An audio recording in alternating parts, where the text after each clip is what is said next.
કડી નજીક હાઈવે ઉપર વરસાદી પાણી ભરાયા છે। કડીમાં હાલ વરસાદ છે ત્યારે કડીની નજીક હાઈવે ઉપર વરસાદી પાણી ભરાયા છે। કડીથી નંદાસર હાઈવે ઉપર વરસાદી પાણી ફરી વળ્યા છે। કુંડાળ નજીક હાઈવે પાણીમાં ગરકાવ થયો છે। હાઈવે રોડ ઉપર વરસાદી પાણી ફરી વળ્યા છે અને પાણી ફરી વળતા જ વાહન વ્યવહાર પણ ખોરવાયો છે।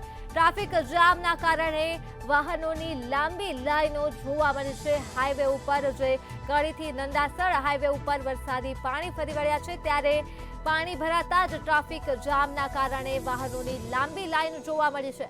હાઈવે રોડ ઉપર વરસાદી પાણી ફરી વળ્યા છે। કુંડાળ નજીક હાઈવે પાણીમાં ગરકાવ થઈ ગયો છે।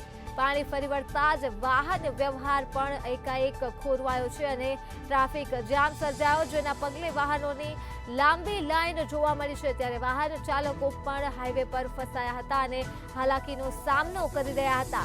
ત્યારે હાઈવે ઉપર જ વરસાદી પાણી ભરાયા છે। કડીની નજીક આવેલ નંદાસર હાઈવે ઉપર